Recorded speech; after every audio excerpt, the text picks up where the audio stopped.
Imagínate un mundo sin pirámides, sin faraones, sin momias. Un mundo donde Egipto aún no existe. Pero, ¿qué fuerza mística y qué evento inesperado dieron origen a una de las civilizaciones más grandiosas de la historia? Hoy viajaremos al pasado más remoto para descubrir cómo nació Egipto, la tierra de los dioses y los reyes inmortales.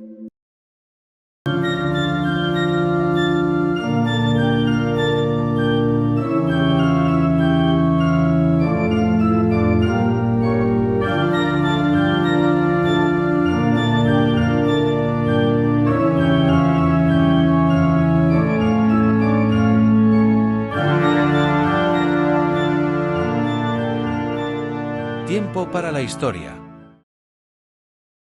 La historia del origen de Egipto comienza hace más de 10.000 años, cuando el Sáhara aún era una tierra fértil y llena de vida. Lejos de la imagen de un desierto abrasador, en aquella época, grandes ríos y lagos surcaban la región, permitiendo la existencia de diversas tribus de cazadores-recolectores. Pero entonces, un cambio climático brutal transformó el paisaje. El Sáhara comenzó a secarse, empujando a aquellos antiguos pueblos hacia el único refugio posible, el Nilo.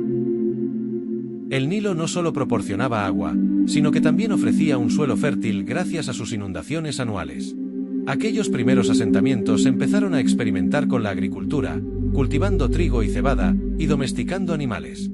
Así nacieron las primeras aldeas, pequeños núcleos de población que, con el tiempo, se convirtieron en los cimientos de una civilización. Pero no todo era armonía. Con el crecimiento de la población y la expansión de las aldeas, también surgieron conflictos por el control de la tierra y los recursos.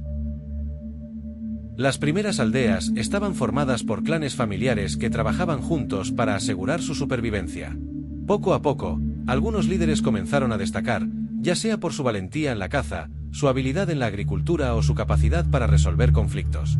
Estos primeros jefes tribales dieron paso a los primeros gobernantes locales, quienes ejercían su autoridad sobre varias aldeas y comenzaban a organizar los recursos de forma más estructurada.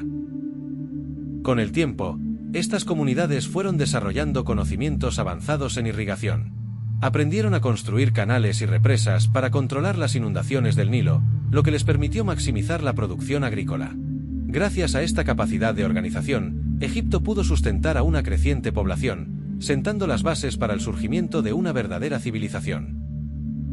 Estas aldeas se agruparon en dos grandes regiones, el Alto Egipto, al sur, y el Bajo Egipto, al norte.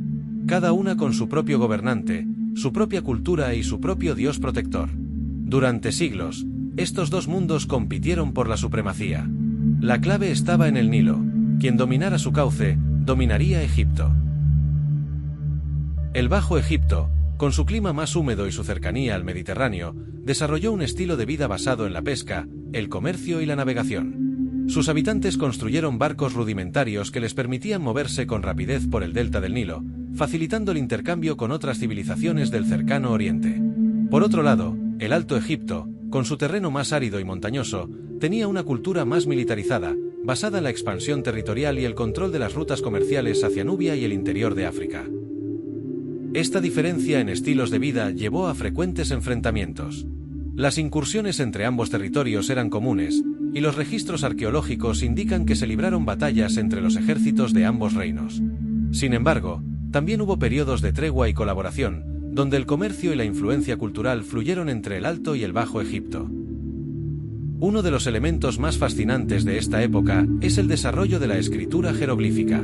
Para administrar un territorio en expansión, los gobernantes necesitaban un sistema para registrar tributos, producción agrícola y órdenes militares. Así surgió una de las primeras formas de escritura en la historia de la humanidad.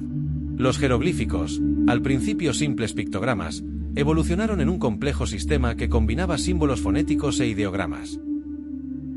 Finalmente, alrededor del 3100 a.C., un líder emergió en el Alto Egipto. Su nombre era Narmer, o Menes, según algunas fuentes, y tenía un solo objetivo: unificar ambas tierras bajo una sola corona.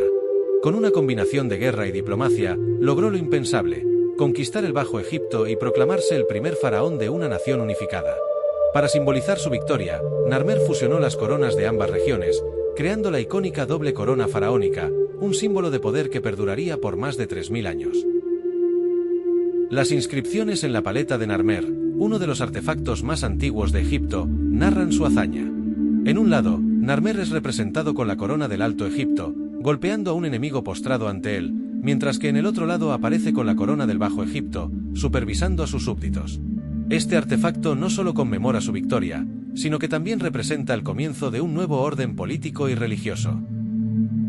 Pero Egipto no solo era un reino de espadas y conquistas.